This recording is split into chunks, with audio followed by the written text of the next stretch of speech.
ద్వితీయోపదేశ కాండము 11వ అధ్యాయము. యెహోవాను ప్రేమించి ఆయన కట్టడలను పాటించాలి.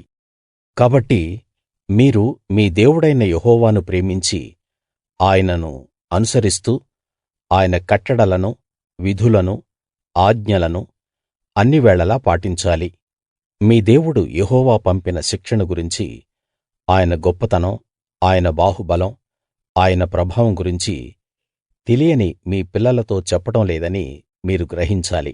ఐగుప్తు రాజైన ఫరోకు, అతని రాజ్యమంతటికీ ఆయన చేసిన సూచక క్రియలు, అద్భుత కార్యాలు, ఆయన ఐగుప్తు సైన్యానికి, వారి గుర్రాలకు, రథాలకు జరిగించినది మీరు చూశారు. వారు మిమ్మల్ని తరుముతున్నప్పుడు ఆయన ఎర్ర సముద్రపు నీటిని వారి మీదికి ప్రవహించేలా చేసిన విషయం వారికి తెలియదు. యెహోవా ఇప్పటి వరకూ వారిని నాశనం చేసినదీ, మీరు ఇక్కడికి వచ్చేదాకా ఎడారిలో మీకోసం చేసినదీ వారు చూడలేదు. అంతేకాదు, యెహోవా రూబేనీయుడైన ఏలీయాబు కొడుకులు దాతాను, అబీరాములకు చేసినదీ, భూమి నోరు తెరచి వారిని, వారి ఇళ్ళను, గుడారాలను, వారికి ఉన్న సమస్తాన్నీ, ఇశ్రాయేలు ప్రజలందరి మధ్య మింగివేసిన వైనం వారు చూడలేదు, వారికి తెలియదు. యెహోవా చేసిన ఆ గొప్ప కార్యాలన్నీ మీ కళ్ళ ఎదుట చేశాడు కదా. కాబట్టి మీరు బలం తెచ్చుకుని నది దాటి వెళ్తున్న ఆ దేశంలో ప్రవేశించి దాన్ని స్వాధీనం చేసుకోడానికి యెహోవా మీ పూర్వీకులకు, వారి సంతానానికి ఇస్తానని వాగ్దానం చేసిన దేశంలో, అంటే పాలు తేనెలు ప్రవహించే దేశంలో మీరు దీర్ఘాయుష్షు కలిగి ఉండటానికి నేను ఈ రోజు మీకు ఆజ్ఞాపించే వాటన్నిటినీ మీరు పాటించాలి. మీరు స్వాధీనం చేసుకోబోయే దేశం మీరు విడిచి వచ్చిన ఐగుప్తు లాంటిది కాదు. అక్కడ మీరు విత్తనాలు చల్లి కూర మొక్కలకు చేసినట్టు మీ కాళ్లతో తోటకు నీరు కట్టారు. మీరు నది దాటి స్వాధీనం చేసుకోడానికి వెళ్తున్న ఈ దేశం కొండలు, లోయలు ఉన్న దేశం. అది ఆకాశం నుండి కురిసే వర్షం నీరు తాగుతుంది. అది మీ దేవుడు యెహోవా తన దృష్టి ఉంచిన దేశం. ఆయన కనుదృష్టి సంవత్సరం ప్రారంభం నుండి అంతం వరకూ ఎల్లప్పుడూ దాని మీద ఉంటుంది. కాబట్టి మీ పూర్ణ హృదయంతో, మీ పూర్ణాత్మతో మీ దేవుడైన యెహోవాను ప్రేమించి ఆయనను సేవించాలి. ఈ రోజు నేను మీకిచ్చే ఆజ్ఞలను మీరు జాగ్రత్తగా విని పాటిస్తే మీ దేశానికి వర్షం, అంటే తొలకరి కడవరి వానలు వాటి కాలంలో కురుస్తాయి. అందువలన మీరు మీ ధాన్యాన్ని, ద్రాక్షారసాన్ని, నూనెను పోగు చేసుకుంటారు. మీరు తిని తృప్తి పొందుతారు. ఆయన మీ పశువుల కోసం మీ పొలాల్లో గడ్డి మొలిపిస్తాడు. మీ హృదయం మోసపోయి మీరు దారి తప్పి ఇతర దేవుళ్ళను పూజించి వాటికి మొక్కకుండా జాగ్రత్త వహించండి. లేకపోతే యెహోవా మీ మీద కోపపడి ఆకాశాన్ని మూసివేస్తాడు. అప్పుడు వాన కురవదు, భూమి పండదు. యెహోవా మీకిస్తున్న ఆ మంచి దేశంలో నివసించకుండా మీరు త్వరగా నాశనమైపోతారు.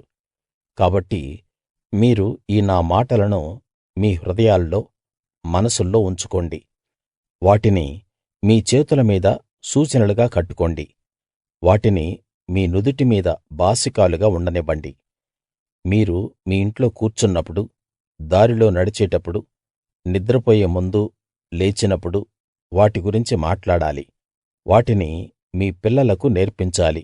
మీ ఇంటి గుమ్మాల మీద వాటిని రాయాలి.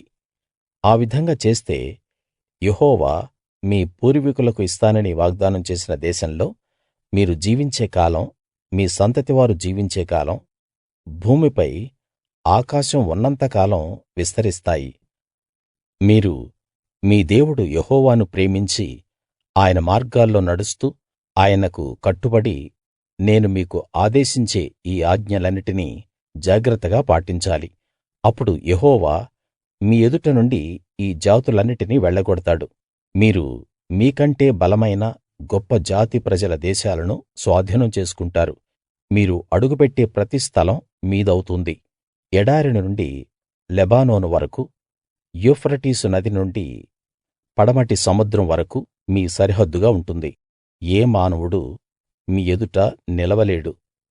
ఆయన మీతో చెప్పినట్టు మీ దేవుడు యెహోవా మీరు అడుగుపెట్టే స్థలమంతటి మీద మీరంటే భయం, వణకు పుట్టిస్తాడు.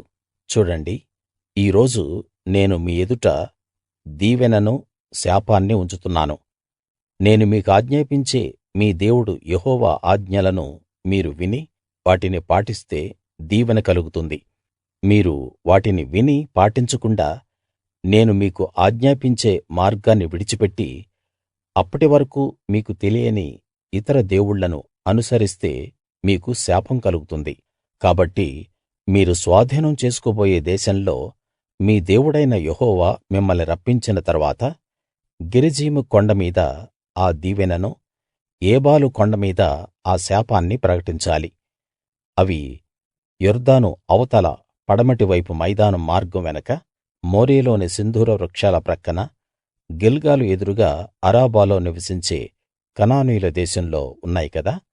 మీ యెహోవా దేవుడు మీకిస్తున్న దేశాన్ని స్వాధీనం చేసుకోడానికి ఈ యొర్దాను నదిని దాటబోతున్నారు. మీరు దాన్ని స్వాధీనం చేసుకుని దానిలో నివసిస్తారు. ఈ రోజు నేను మీకు నియమించే కట్టడలు, విధులన్నిటినీ మీరు పాటించాలి.